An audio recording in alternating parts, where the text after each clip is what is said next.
the land belongs to the First Nation. I stated unapologetically, the land belongs to the First Nation. The minerals belongs to us. There is no reason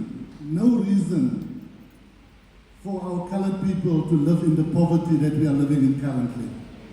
Our ancestors have died defending this land, defending these minerals. We fought over 1,000 wars against our colonialists. We defeated them. With bow and arrow, we defeated them. Now, are we going to allow all of that to go by the wayside? All our people that died, did they die for nothing? We cannot allow that. We need our land back.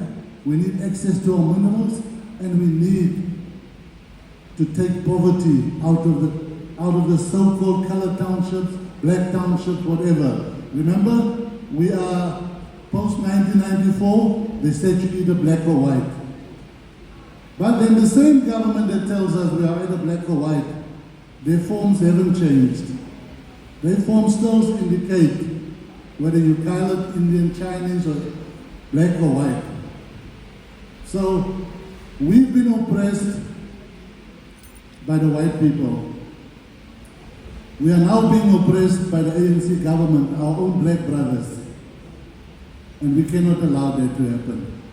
It's for that very same reason that I approached President Jacob Zuma. I went down to Nkandla and I said to him, the minute he announced MK, I said, wow, this is what I've been waiting for.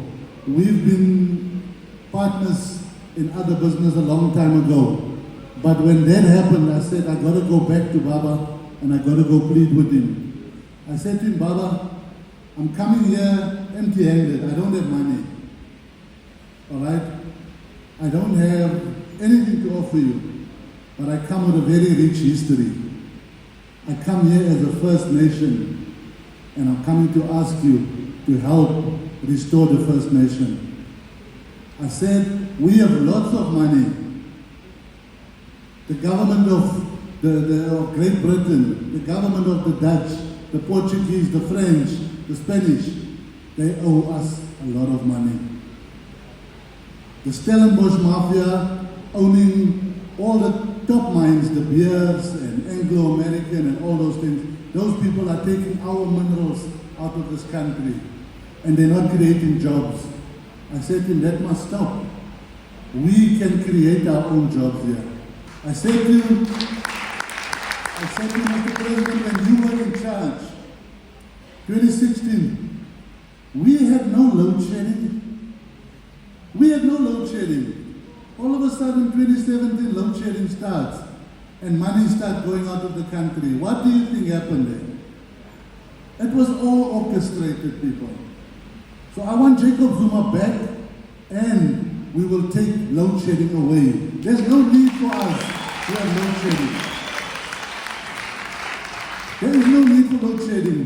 I said to him, sir, the money that the outside world owes us, the genocide, how they killed our people. Jy weet, baie van die mense hier so in die Kaap en weet nie waarvoor die kasteel gebruik was nie. Ek haat daai kasteel. As ek in daai kasteel gaan, ruik ek bloed. Hulle het ons mense, boesmantjies, gevangene gehou in daai kasteel. The English used to go on a Sunday afternoon as a form of recreation. They used to go and they used to buy 5 or 10 bushmen. And then they take those bushmen to their farms. They let them loose and they chase them into the veld and they tell them to run for their lives. Then they go behind them and they shoot and kill them. And once they kill them, they cut their head off and they put it on a stick. And that was their trophy. That castle, I smell the blood of our ancestors in there. Now, I don't know if you can comprehend when I go there and I I know all this, and people want me to respect the castle. The castle will be one of the first things that I would want to break down, because that reminds me of the suffering of our ancestors. But I went to Baba, and Baba said to me, and with a lot of respect, he says, Your Excellency, I said to him, thanks Baba. He says, there's a lot of work to do. I said, I know. Fortunately, we've been speaking to chiefs around the country. We've been speaking to kings around the country. And the Khoi and the San is ready to support MK. The Khoi and the San is ready to stand behind MK. Because MK has promised us our dignity back as the First Nation. Now what more do we want other than our dignity back, people? We, at the moment, in the Northern Cape, I don't know when last have you been to the Northern Cape, people? Our people are the poorest of the poor. They are suffering. They are children, 1, 2, 3, 4, 5 years old, that goes to bed at night without anything to eat. Sometimes for 1 day, sometimes for 2 days, sometimes for 3 days. I cry when I go there every time and I look at the level of poverty. And that doesn't mean anything to this current government. Nothing. Now you find the same thing in Alexandra Township, in Soweto, in Kailicha, where small children must go to bed hungry because this government, the current government, does not care. They don't give a damn. As long as they line up their pockets and they can fly everywhere and drive their fancy cars and they have comrades and they have parties every week, then they are okay.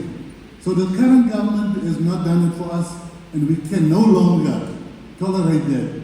We have to, all of us, combine, come together, stand behind MK, do what we can, whether it's social media, whether it's whatever, we have to use every single medium that we can to put the word out there that the so-called colored nation is behind MK.